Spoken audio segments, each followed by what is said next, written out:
This session is called Debunking the Claim That Gambling Revenue is a State Budget Boost. It's going to be presented by Dr. Lucy Dadayan, who is the Principal Research Associate with the Urban Brookings Tax Policy Center at the Urban Institute in Washington, D.C.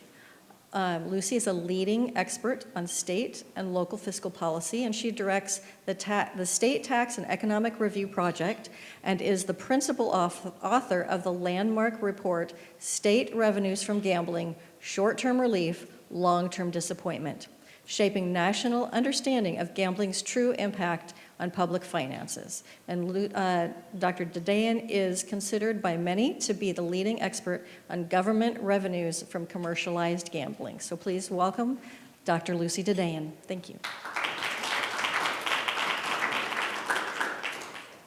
Good afternoon, everyone. Thank you so much for having me. Thank you, Les, for inviting me. It's always a pleasure to be here and present on gambling revenues. So a little disclaimer, which is a standard disclaimer. The views presented today are my own views and do not represent my company's views. And with that, let me get to the presentation. First and foremost, let me give you a brief background how I got into studying tax revenues from gambling. In the midst of Great Recession, there was this trend of states looking into legalization of more commercialized casinos. And at the time, I was working for the Rockefeller Institute of Government, and we wanted to see how much revenues states are generating from commercialized casinos. And to our surprise, we didn't find any data available, any nationwide data from all 50 states, well, or as many states as we have with the commercialized casinos. So that's what was a trigger for me to go and start collecting data from commercialized casinos, from lotteries, contacting state regulatory gaming regulatory agencies, and putting together the fiscal aspects of the gambling. And so let's dive into it. First of all, I wanted to make it clear that gambling has a very long history in the United States, going back to colonial times. However, it was not until the 20th century when states started legalizing gambling. And of course, one of the first forms of gaming was the pari-mutuel gaming, which was introduced first in 1906. And the first state to legalize pari-mutuel gaming was, pari-mutuel betting was Kentucky. When we had the Great Depression era and states were looking into raising revenues, and that's when Nevada became the first state to legalize commercial casinos in 1931, when fast forward New Hampshire became the first state to legalize lotteries in 1964. So here, my slide title is not clear, but it's, sorry for that, it's cut. But basically this figure shows the timeline of legalization of pari-mutuel betting, lotteries, and casino and casino legalizations. So in here you can see that the gray bars are the recession eras, starting with 1970s recession, 1972 recession, and then going all the way through 2025, and the brief COVID recession is also highlighted in for 2020.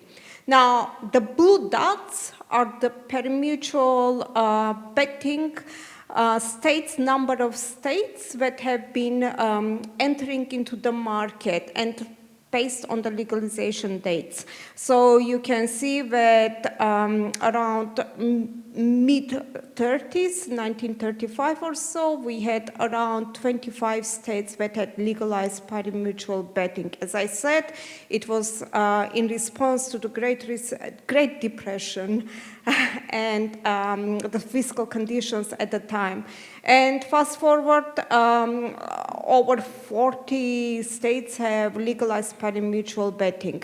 The red dots are representing the number of states legalizing lotteries for starting from 1964, New Hampshire was the only state for a few years, and then comes 70s recession and few more states entered into the market, and gradually, whenever you have a recession, you have more states entering into the market, and fast forward, we have only 5 states where lotteries are not still legal. And the yellow dots or orange, the shade of yellow-orange, that represents the number of states with commercialized casinos and racinos. And one thing I wanted to make clear during this presentation, unfortunately, we do not have comprehensive data for tribal casinos. So tribal casinos are excluded from this presentation. We do have some data, but not for all tribal casinos, because tribal casinos technically are not required to report data to the states. The hype of the commercialized casinos came really around the Great Recession time. You can see that a lot of states have been entering into the market, and fast forward, as of now, we have 27 states, more than half of the states with commercialized casinos and racinos. Now, why do states legalize and expand gambling, different forms of gambling? And one of the reasons is to raise revenue in response to poor state fiscal conditions. As you can see, it's usually during the economic downturns that states turn into gambling, because it's hard to raise taxes on income or sales when there is an economic downturn. And gambling taxes are considered as a voluntary tax, and so it's easier to pass a legislation to legalize gambling, different forms of gambling. And so the argument is that gambling is stimulating economic development. Whether it's true or not, we will see throughout the presentation. And they say that it attracts tourism, that it keeps gambling residents and tax dollars in state, that it creates jobs and is an economic driver for the communities. And there is also some alignment of political interests in support of gambling. Now, in this slide, I intentionally present older data, because since COVID, tax revenues have been just so volatile for so many different reasons. But I wanted to show tax revenue trends in the most stable kind of period that we had prior to COVID, which is the economic expansion period post-Great Recession and pre-COVID. So in fiscal year 2019, casinos have raised $9.5 billion. Lotteries have raised $21.4 billion. And I wanted to make it clear, despite the legalization of so many commercial casinos, when you put all the different components of gambling activities and their revenues raised, lottery is still the biggest pie of the whole, the biggest slice of the whole pie. Now, by comparison, revenues from personal income tax were $409 billion in 2019. General sales tax were around $336 billion, and corporate income tax was around $60 billion. And if you look at casinos and racinos as share of total state taxes, it represented less than 0.9%. A lottery represented 2% of the state and local budgets. And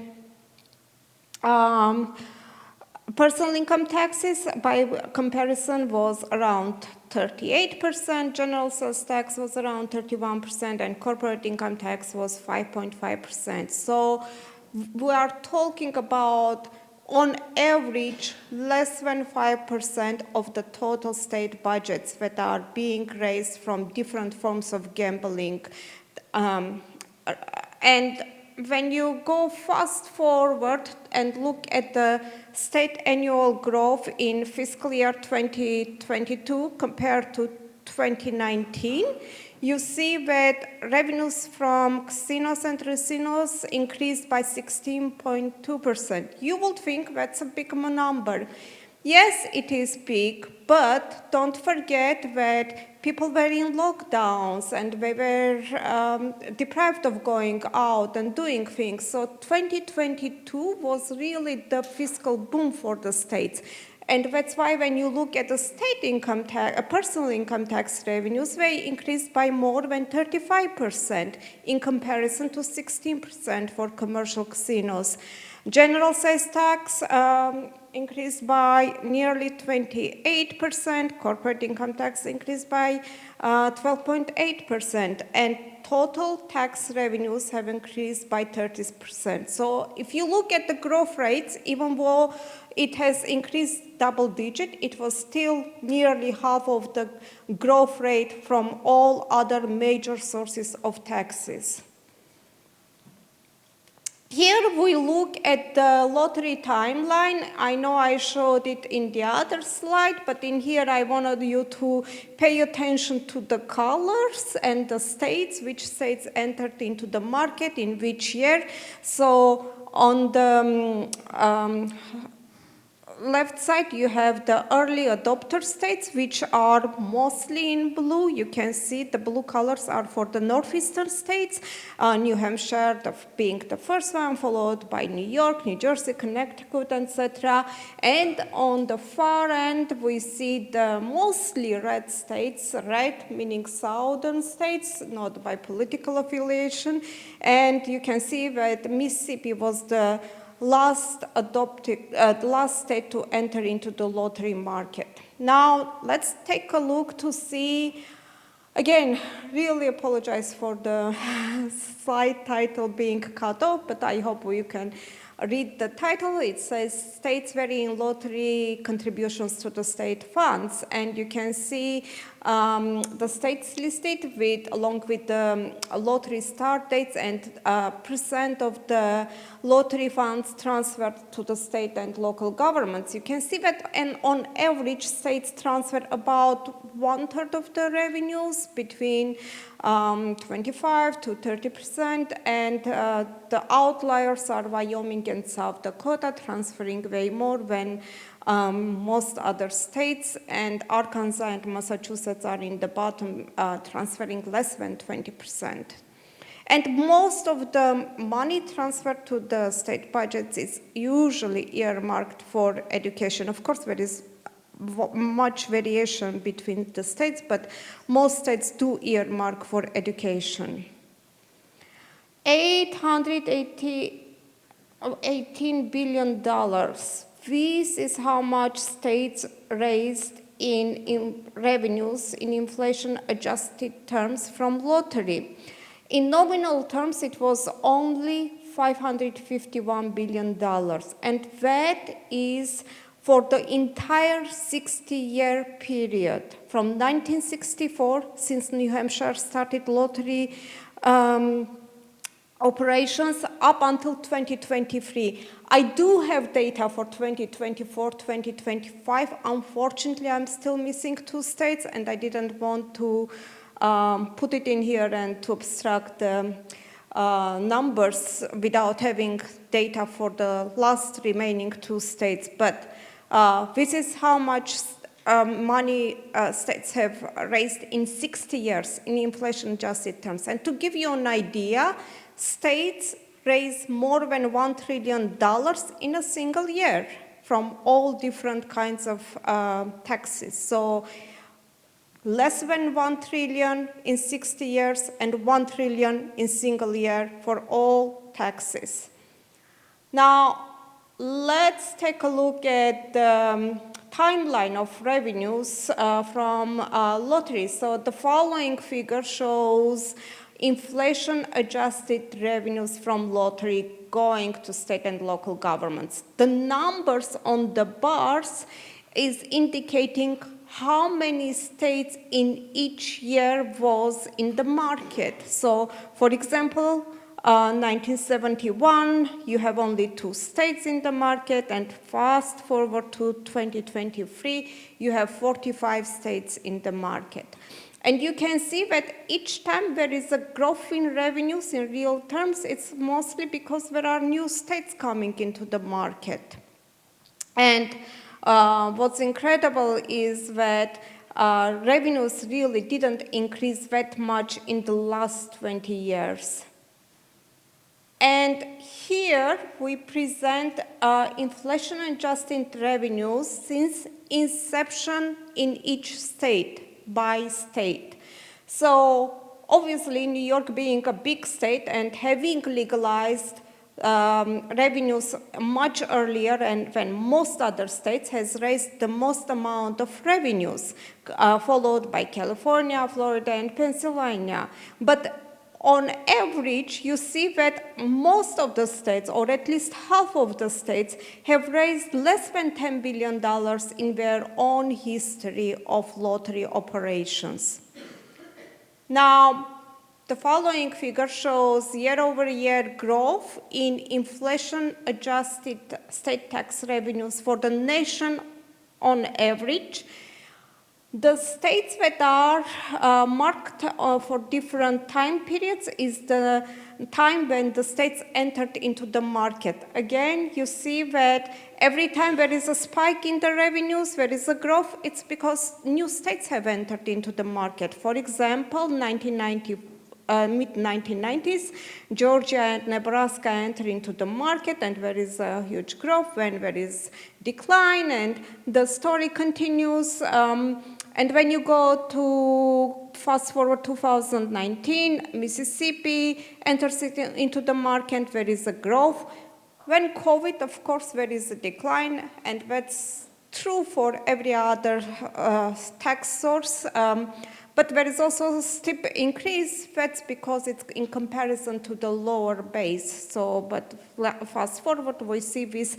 What's even more important to see in this slide is the last 10 years, much volatility in lottery revenues. So when the state's legislatures are looking into the lottery revenues, they cannot really have confidence that lotteries are gonna generate X amount of dollars for their education funding.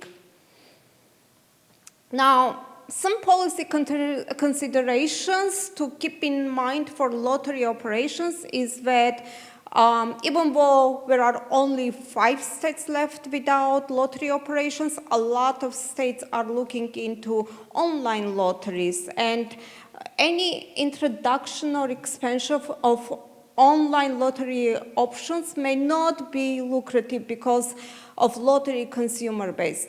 Do not forget that most of the people who buy lottery tickets are usually low-income people, and lottery is by far one of the most regressive tax sources. And literature review will reveal that lottery consumers are mostly low-income people and elderly population. Another reason why you cannot really count on lottery revenues is the current new technological era when all the transactions are based on credit cards, whereas the convenience stores where it's usually selling the lottery tickets do not accept low charges for using the credit card for the reasons of the interest rate, etc. So when you go to the convenience store, you don't have that dollar in your pocket to buy for the lottery. So that has also been impacting the lottery the sale of lottery tickets and leading to declining lottery revenues.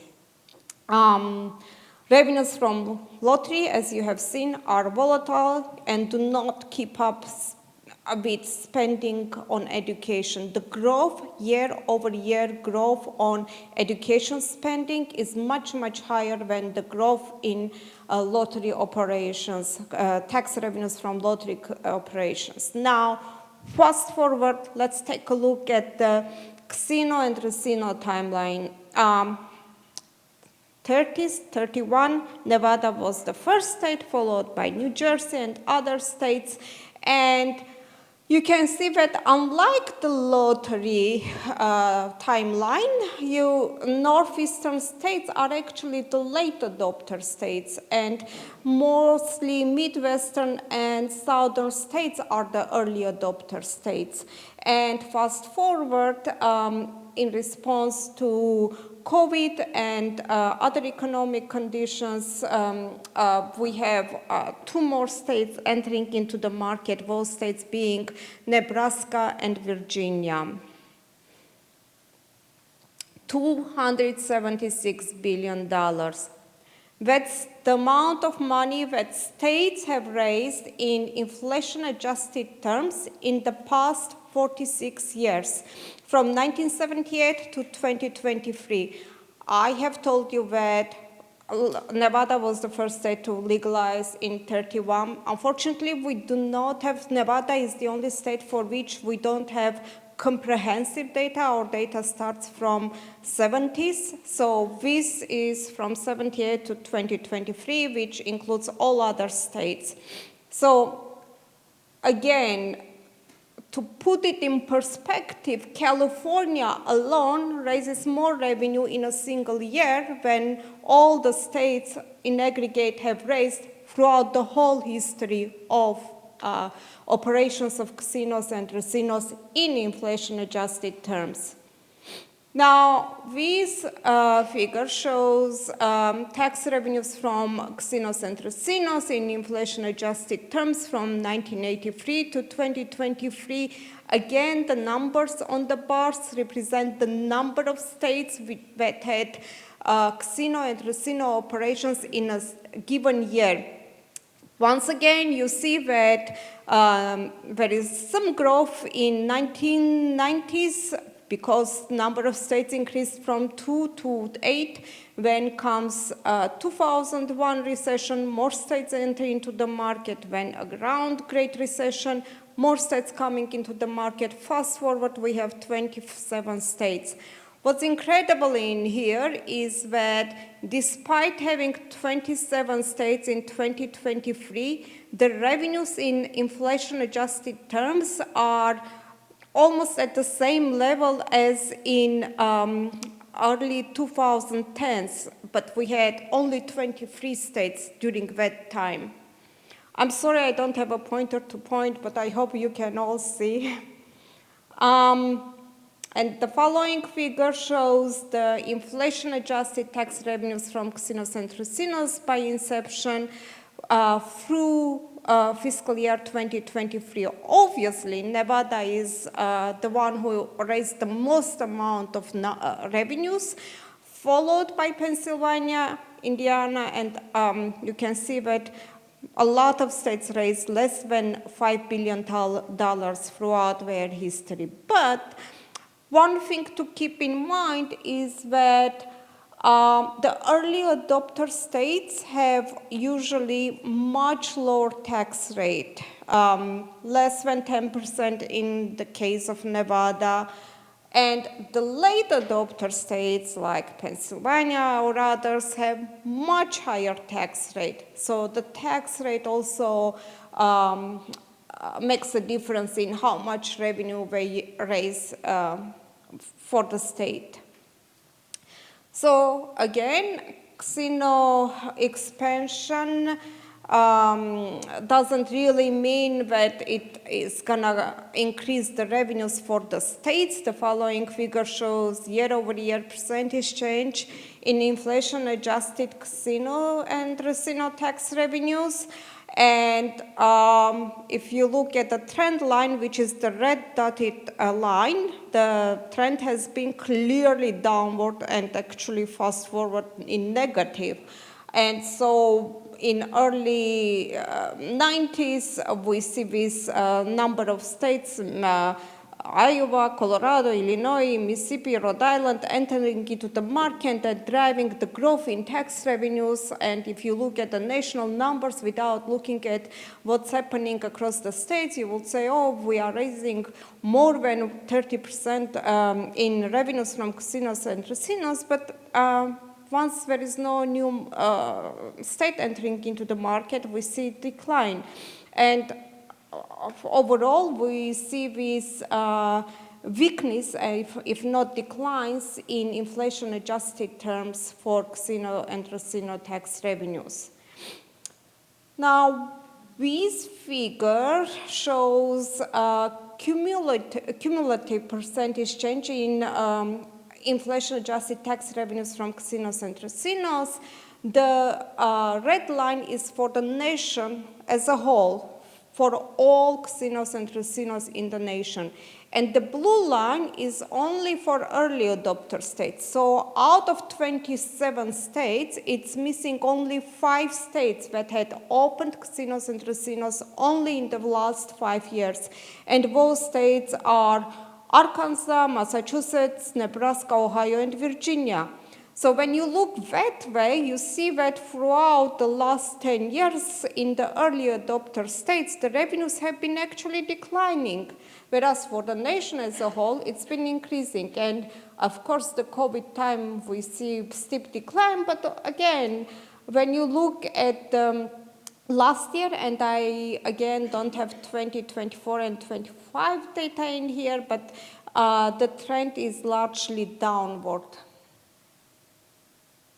When we look at the casino and casino tax revenues as a share of state total tax revenues, only 6 states show that revenues have been over 5% of their state budgets in 2010, and those states were Delaware, Indiana, Louisiana, Nevada, Rhode Island, and West Virginia.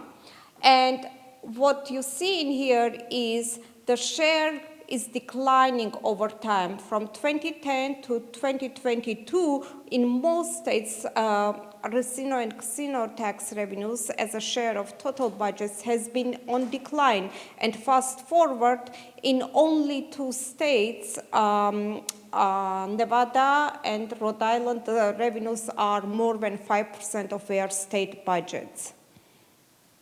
Now, let's take a look at some states. Pennsylvania is one of them, and you can see in here the location of the casinos. In total, Pennsylvania has 17 casinos, and 5 casinos of the 17 have been opened in the past few years. Now, let's take a look at the revenue performance of casinos in Pennsylvania. Pennsylvania also introduced some forms of other gambling activities, including interactive gaming, including sports betting, including other table games, etc. But in this figure, I show revenues from casinos and casinos, which also includes the interactive gaming. And the red line is for the total, including all 17 casinos, as well as interactive gaming. The blue line excludes the interactive gaming that were introduced in 2019, and the light blue line is excluding both interactive gaming and early adopter, and shows the data only for early adopter casinos. So only 12 casinos are included. And so when you look at these ways, without the expansion of the casinos and without the interactive gaming, the other forms of gaming are not performing as well and have been actually declining in fiscal year 2023. I wanted to show some of the figures from some of the more urban casinos because historically states would actually place their casinos and casinos on state borderlines to attract gamblers from the bordering state as well as more into rural areas to under the pretext that it will create economic activity, but there has been a trend of opening casinos in more urban areas, and I wanted to take a look at some of the casinos, and Rivers Casino Philadelphia was opened in September of 2010, and it has initially called whatever it's called, sorry, I can't read. Sugar House, and it has already rebranded itself to be called Rivers Casino Philadelphia. Now, if we look at the tax revenues from Philadelphia Casino, you see that it has been clearly downturn. Actually, the most money they made was in their first operational year, in fiscal year 2012, around $150 million. Fast forward in 2023, the casino in Philadelphia raised only $80 million.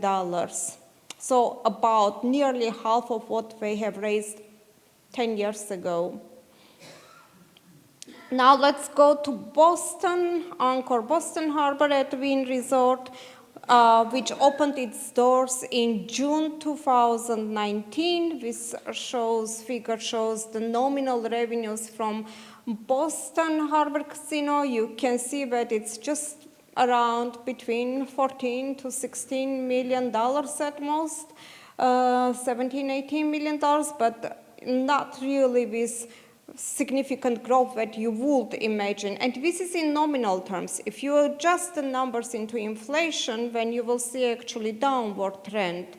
And the numbers are from July 2021 through June 2025 by month.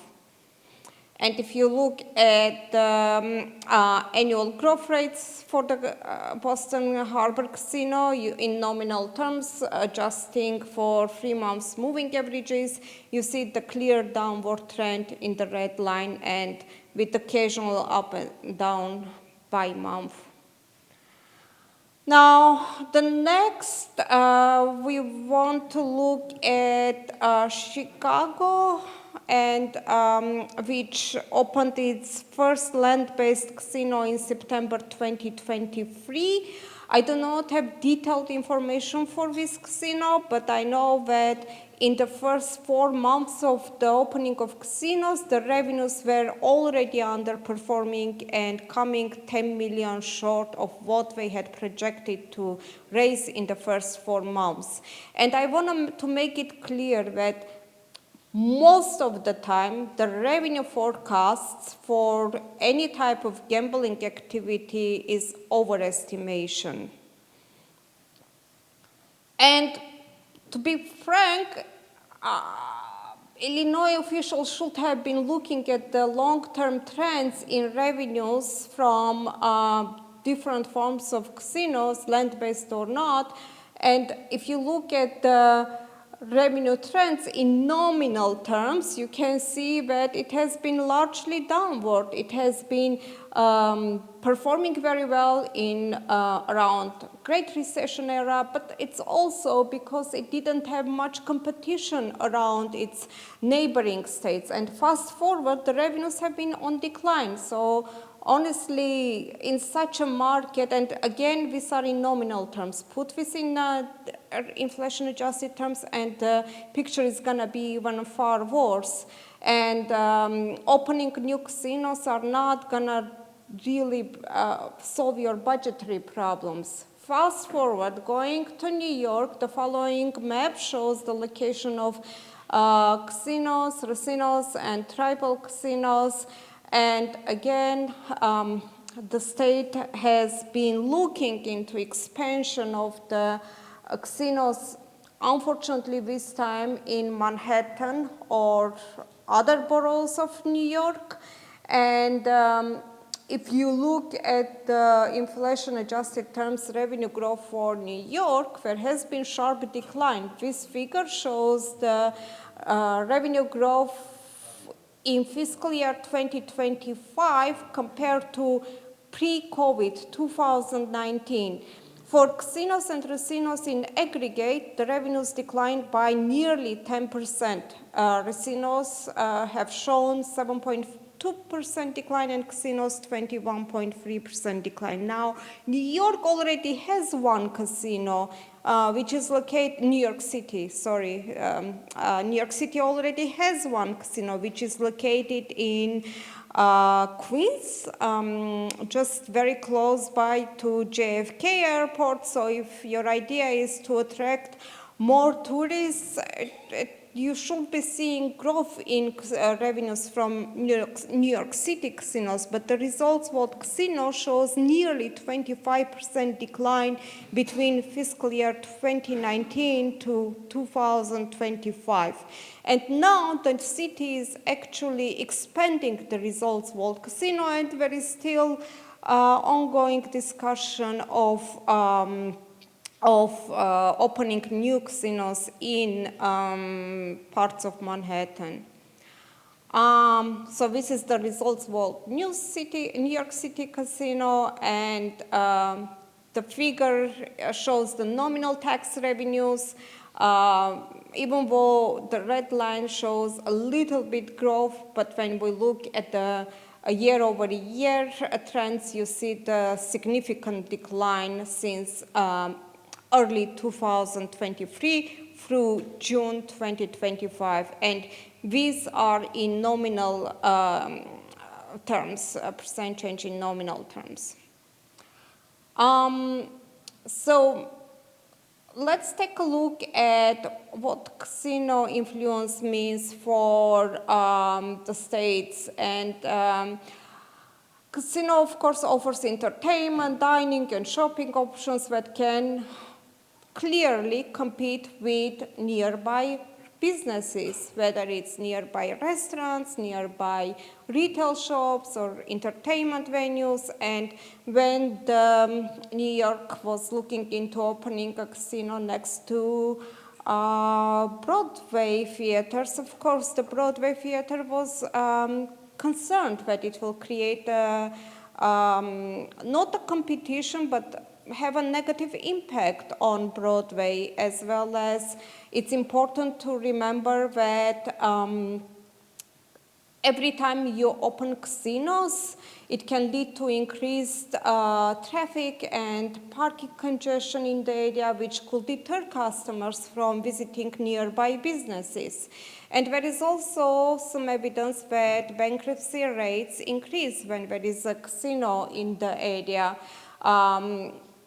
And there is economic substitution effect. While casinos may attract some tourists and visitors to the area, they often lead to economic substitution, where money spent at the casino replaces spending that would have occurred at other local businesses. So the restaurants are concerned that if the casino has its own restaurants, people are gonna deter from visiting their own restaurant and go to the casino restaurant. And the argument that casinos bring in new job opportunities, yes, they do, but most of the time, unfortunately, these jobs are low-skilled jobs, and we know that the economic driver for the communities is more highly skilled jobs. And the ripple effect is that it leads to decreased property values, which will lead to lower property tax revenues, which will negatively impact the cities or local communities' budget. Okay, my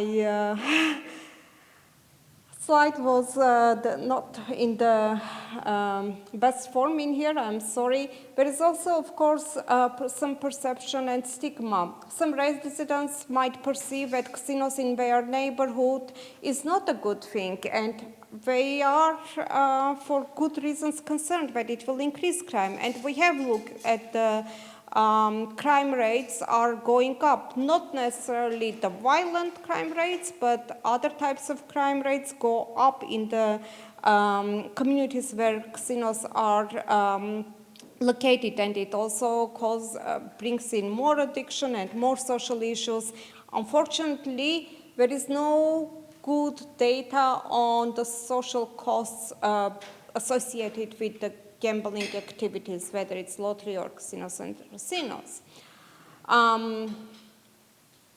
So some policy considerations for casinos and casinos. Public policy priorities should be determining factor for casino expansions.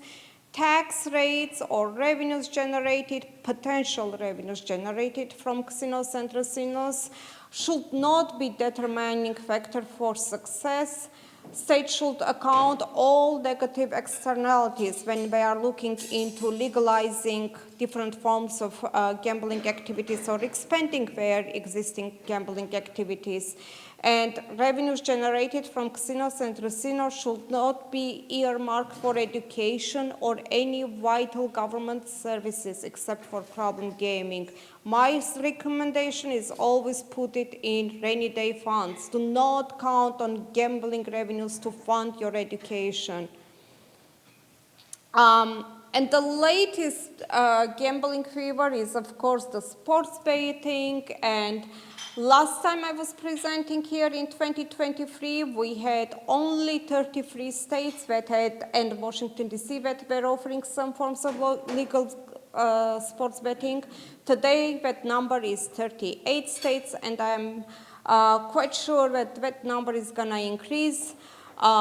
And currently, a few other states are also debating for legalizing sports betting. And in the current environment where states are facing potential but substantial federal funding cuts, sports betting will be the next logical place to look for raising more revenues. And it's also important to remember that state rules and regulations vary widely across the states about sports betting. Some states offer online betting, but not all the states are doing it. Other states are offering just in-person wagering in selected locations, and in some states all types of sports are legal, whereas in other states it's only specific sports. And some policy consideration is that, as I said, in the current economic climate, it is likely that more states are going to move forward with sports betting. And from the fiscal perspective, it's hard to determine what's the optimal tax rate for sports betting. There has been some studies done by Oxford Economics providing some scenarios. If a tax rate is X, it will generate Y amount of tax revenues for all 50 states. But again, tax rates or potential revenue should not be a determining factor. We should be looking at the bigger picture. And one thing that, given the data that we have for sports betting for selected states, we see that online sports betting is actually more lucrative compared to in-person sports betting. But again, it poses challenges for tracking problem gamers. With online sports betting, we have less ability to do so. And even if we have a potential full market for all 50 states, the research shows that the tax revenues are going to be just a substitute for other forms of gambling, and they are not really going to be a solution for states' budgets. The bottom line is that gambling is not a state budget bonanza. Gambling revenues are volatile. They can deteriorate or decrease over time. They are relatively small. Gambling expansion for sure brings in more revenue until a saturation point is reached. And some new revenue represents a shift rather than net growth. And future growth in gambling revenue will definitely not keep pace with spending. So if gambling revenue is intended to support part of the overall budgets, gaps will emerge in future years. And gambling is not a solution in the never-ending quest to balance the budget. So for more information, we have some reports. One of the reports is called Are States Betting on Sin? The Murky Future of State Taxation. In this report, we look at all different kinds of sin taxes, including alcohol, tobacco, and marijuana, as well as casino, and lotteries. The other report is state revenues from gambling, and when we released that report, we also hold a forum discussing gambling's impact on state revenues. There are several different experts in that forum, including people from state gaming regulatory agencies, so I encourage you to view recordings of that forum. And we also have tons of data available on our website. Feel free to visit, feel free to reach out to me if you need any data for different forms of gambling. And with that, thank you so much, and I'll be happy to take any questions.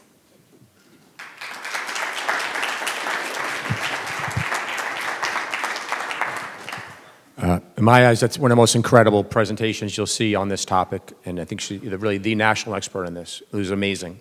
Thank you for the work you put into it. And quickly, for those of you who aren't familiar with what a racino is like a horse track that has been installed with slot machines. So it's really a casino that has horse racing.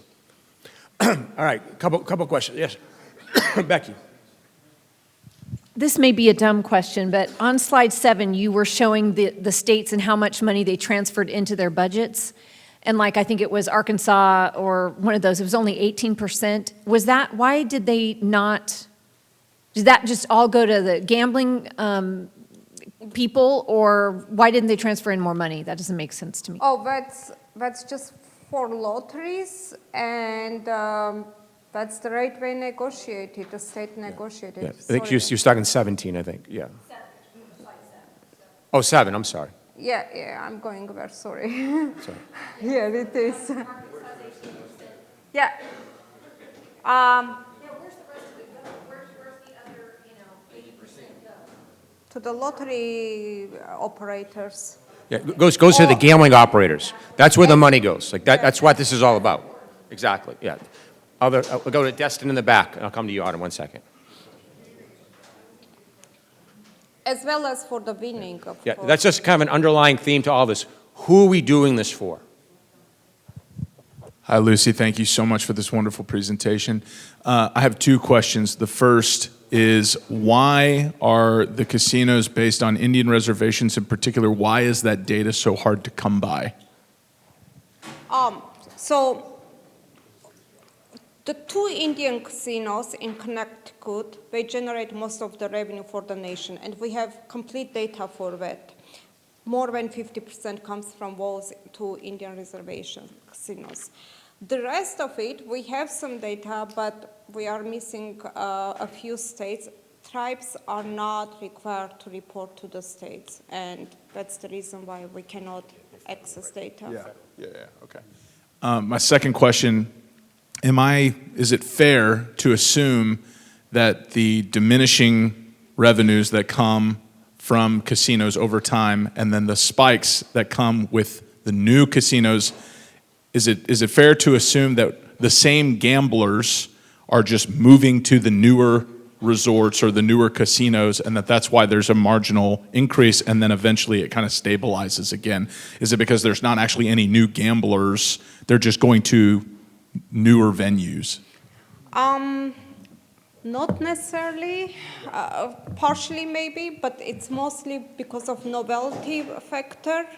When there is a new casino, and we do have a number of people entering into casinos for some states, we see that each time there is opening, the number increases, but I think it's mostly novelty factor. You know, you have some people trying, and then quitting, fortunately quitting.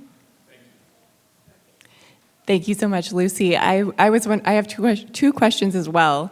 I was wondering on the end of your slides where you're talking about the online revenue, and you said even with full market share, does that mean full market of online only, or does that include revenue from all sources of gambling?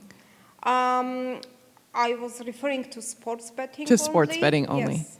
Is there an argument to be made, or could the gambling industry argue that factoring in all forms of gambling, then it is a state revenue win?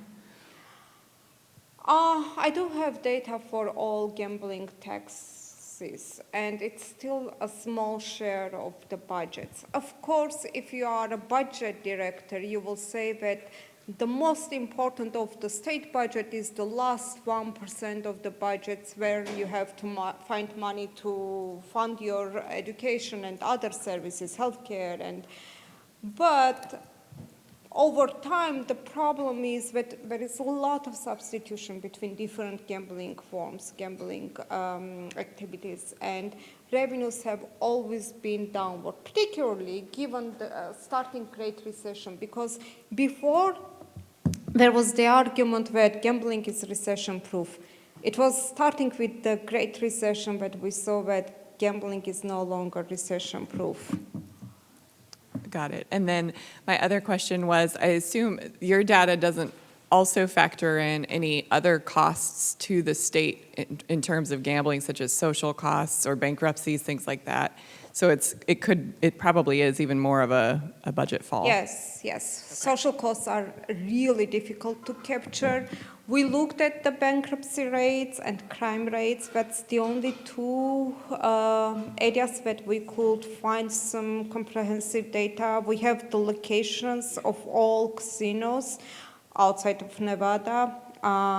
So we tracked the bankruptcy rate in each community as well as the crime rates, but those are the only thing that we can track, really cannot really have good data on all different social costs related to gambling.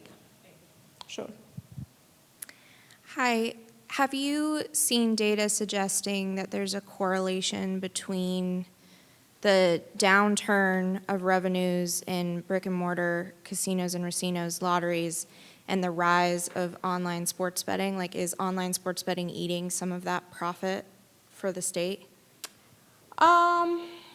I mean, we are looking at two different types of gamblers for online versus brick and mortar.